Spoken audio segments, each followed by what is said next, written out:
Yo everybody, what's going on? This is Keegan from Kman Reviews. If you enjoyed this review, make sure you hit that like and the subscribe button. And if you have any opinions at all you would like to share, leave them down in the comment section. David Allan Coe, Longhaired Redneck. David Allan Coe, American singer, songwriter, country musician, active since the 1970s.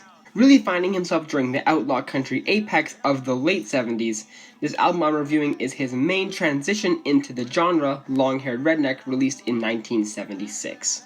I had a lot of reason to look forward to this album, thanks to a viewer suggestion.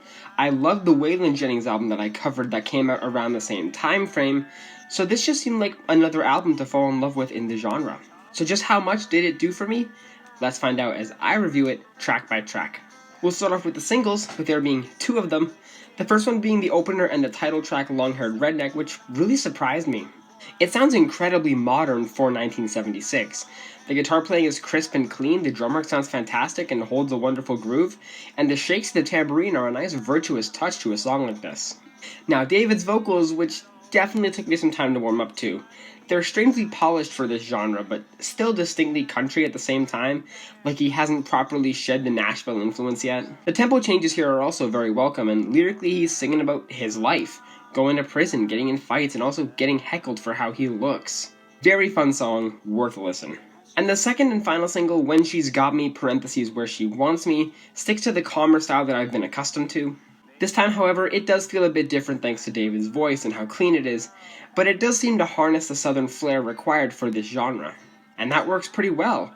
Instrumental-wise, it's pretty good too. The drum playing is pretty somber, and the guitar work gives the tune a bit of a remorseful element to it, which suits his lyrics about being left alone after his partner dumped him, resorting to alcohol to numb the pain.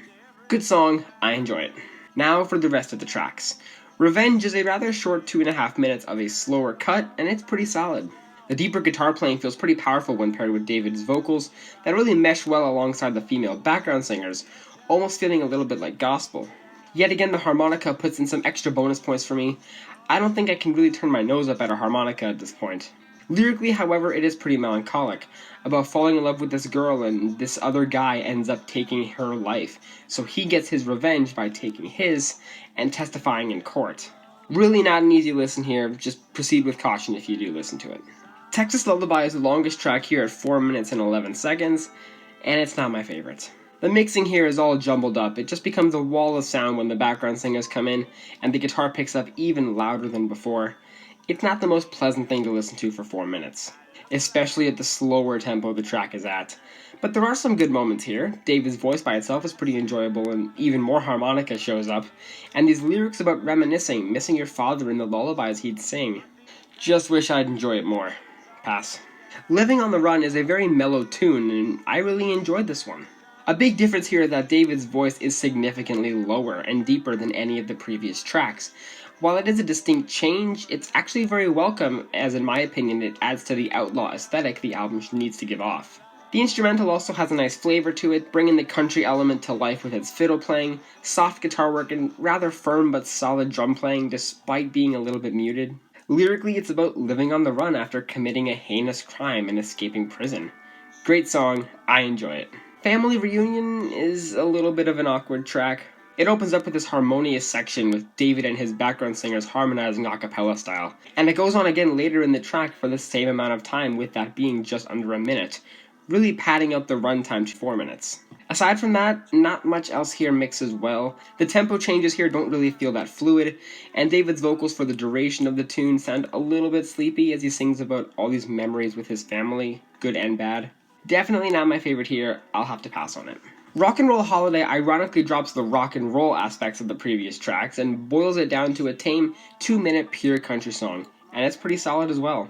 The instrumental doesn't give too much to talk about. I do like the guitar solo near the end of the track, even with how short it is, and I also like the shaker mimicking the percussion. It gives the tune a nice intimate feeling. David's voice again harnesses the southern twang on this track as he sings about being country fans, but also being rock and roll fans at the same time, taking a rock and roll holiday, as he calls it. Good song, definitely worth a listen. Freeborn Rambler Man is a pure traditional country song, and this one works for me so well. First off, while it may be generic, it's effective with the higher tempo drum work, and the little shrill guitar sections when combined with the fiddle playing gives the song a nice wholesome vibe to it.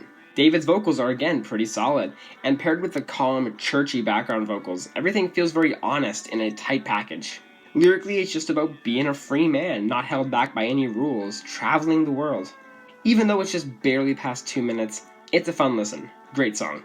Spotlight sounds like that stereotypical prison country ballad, very fitting for David, and it works well. The main thing being how prominent the harmonica here is, at least during certain parts of the tune, but the instrumental is incredibly varied and distinct with violins, banjos, and of course the common guitar and drum.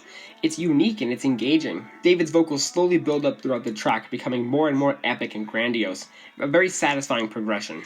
Lyrically, it's about how the spotlight seems to just attract him wherever he goes, but he still wants to enjoy himself with women, drugs, and alcohol regardless. Great song, a standout on the album for sure. And finally, the closer, Dakota the Dancing Bear Part 2, is definitely not the closer I was expecting, and it's a little bit of an awkward song to boot. The beginning here opens up fine, the instrumental is catchy with the pounding drum work, and David's vocals with the background singers are nice, but not even halfway through the song, and it becomes a spoken word story, and the instrumental just strips down completely. It's not even a somber or even sad story at all, it's just about going to meet this dancing bear, mentioning himself a lot as well. It's very bizarre, and I'm not sure I want to keep it around. Pass. Overall, yet again, another outlaw country album I can get behind. Unfortunately though, it wasn't as engaging or even enjoyable as the Waylon Jennings album I covered.